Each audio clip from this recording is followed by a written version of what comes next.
Hello' everyone, আপোনালোকক পুনৰবাৰ দীপ্তাৰ জ্যোতি চেনেললৈ স্বাগতম জনাইছোঁ।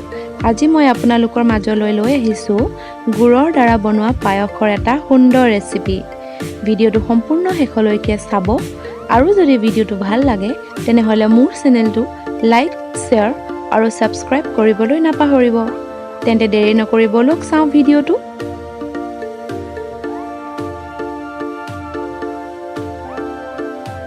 প্ৰথমতে মই চচপেনটো অকণমান গৰম কৰি লৈছোঁ।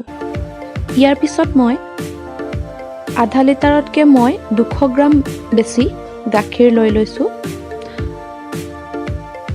গাখীৰখিনি এইদৰে গাখীৰখিনি লৰাই উতলিবলৈ দিম।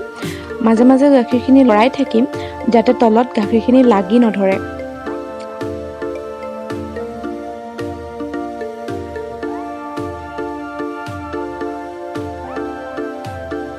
এইদৰে দেখিছে মই মাজে মাজে গাখীৰখিনি লৰাই আছোঁ। এইদৰে মাজে মাজে গাখীৰখিনি লৰাই থাকিব লাগে। ইয়াত মই গোন্ধৰ বাবে এখিলা তেজপাত, এটুকুৰা ডালচিনি আৰু 2টা ইলাচি এইদৰে থেতেলি পিনি দি দিছোঁ যাতে ধুনীয়া গোন্ধ ওলায় গাখীৰখিনিৰ পৰা।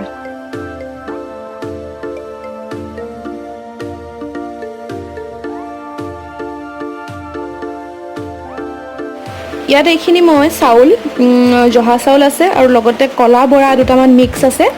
এইকেইটা মই ইয়াত ধুই ধুনীয়াকৈ তিয়াই থৈছিলোঁ। 2 ঘণ্টামানৰ আগতেই তিয়াই থোৱা হয়। এতিয়া এইখিনি কাঢ়ি ল'ম। এইখিনি মই চাউলখিনি টুকি ল'লোঁ। পায়স বনাবৰ বাবে সদায় চাউলখিনি এনেদৰে 2 ঘণ্টা বা 1 ঘণ্টা তিয়াই থ'লে মানে পায়সখিনি ভাল হয়। সেইকাৰণে সদায় তিয়াই থ'ব লাগে।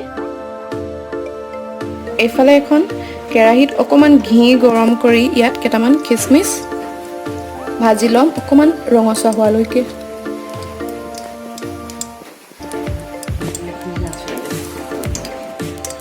যিহেতু গাখীৰখিনি উবাল আহিবলৈ টাইম লাগে, সেই সময়তে খিচমিচকেইটা মই এনেদৰে ভাজি লৈছোঁ। এইকেইটা হৈ গ'ল, ধুনীয়াকৈ ফুলি আহিলে, ব্ৰাউন হৈ গ'ল। এইফালে আমাৰ গাখীৰো উবাল আহি গ'ল। এইখিনি ধুনীয়াকৈ উতলি আহিলে। এতিয়া আমি ইয়াত চাউলকেইটা মিহলাই দিব পাৰিম।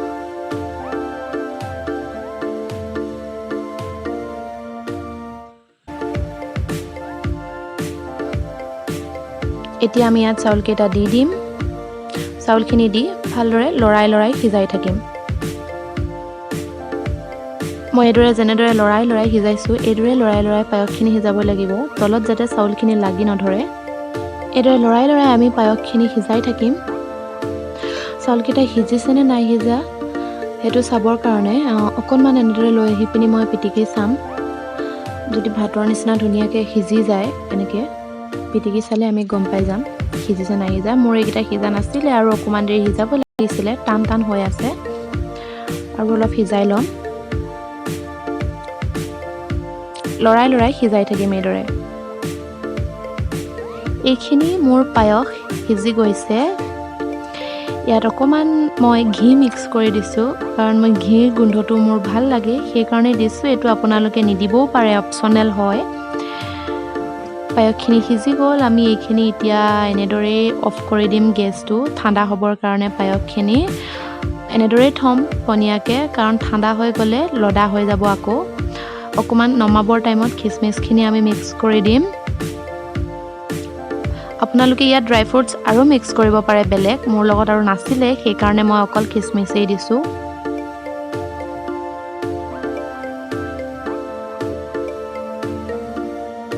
এতিয়া মই ঠাণ্ডা হ'বৰ কাৰণে গেছটো অফ কৰি দিম আৰু ঠাণ্ডা হ'বৰ কাৰণে থৈ দিম।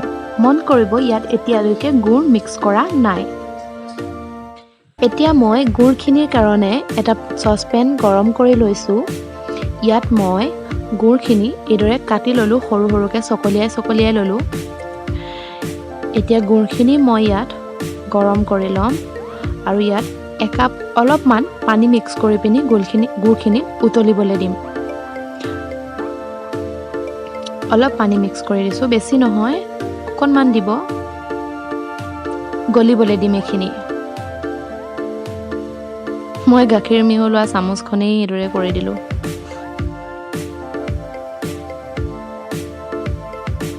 গুড়খিনি ভালদৰে পগি গ'ল। এইখিনি উতলি আমি অলপ আঠা হ'বলৈ দিম, লদা হ'বলৈ দিম। পায়সত গাখীৰখিনি গৰমে গুড় এইকাৰণে নিদিয়ে, যদি আমি গাখীৰখিনি উতলি থাকোঁতে গৰমে গুড় মিক্স কৰি দিওঁ তেতিয়া গাখীৰটো ফাটি যোৱাৰ চান্স থাকে। সেইকাৰণে সদায় পায়সখিনি বনাই ঠাণ্ডা হ'বলৈ দি আমি গুড়খিনি পিছত পায়সৰ লগত মিক্স কৰি দিব লাগে। তেতিয়া পায়সখিনি খাবলৈ বহুত টেষ্টি হয় আৰু গাখীৰো নাফাটে। এইখিনি হৈ গ'ল।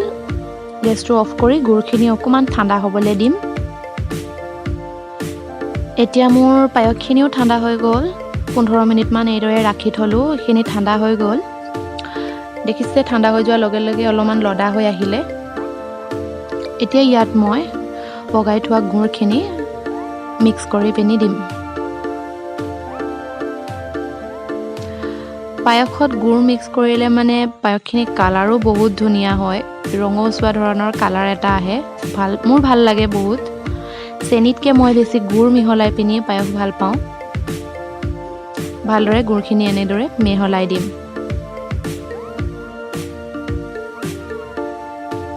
এইখিনি মোৰ পায়স ৰেডি হৈ গ'ল। ইমান ধুনীয়া ৰং উঠিছে দেখিছে গুড়ৰ। খাবলৈও বহুত টেষ্টি হয় গুড়ৰ পায়স। এইদৰে মই পায়সখিনি ল' ফ্লেমত গেছটো ৰাখি লৰাই থাকিম অলপ দেৰি। বহুত বেছি ডাঠ হৈ গ'ল দেখিছে। আৰু বেছি যদি ডাঠ কৰিব যাওঁ তেতিয়া ঠাণ্ডা হৈ গ'লে ইয়াতকৈ বেছি ডাঠ হৈ যাব। এইখিনি ধুনীয়া জোখৰত হৈছে। আপোনালোকে যদি ডাঠকৈ ভাল পায় তেন্তে ডাঠ কৰিব পাৰে। যদি পনীয়াকৈ ভাল পায় এইদৰে ৰাখিব পাৰে। মই এইদৰে ভাল পাওঁ, সেইদৰে মই এইদৰে ৰাখিলোঁ। গেছটো এতিয়া অফ কৰি দিম। আমাৰ পায়স ৰেডি। গুড় দিয়া কলা বৰা চাউলৰ পায়স এইদৰে বনাই খাবচোন, সঁচাকৈয়ে বহুত টেষ্টি হয়। ভিডিঅ'টো যদি চাই ভাল পালে তেনেহ'লে মোৰ চেনেলটো লাইক, শ্বেয়াৰ আৰু ছাবস্ক্ৰাইব কৰিব। ধন্যবাদ।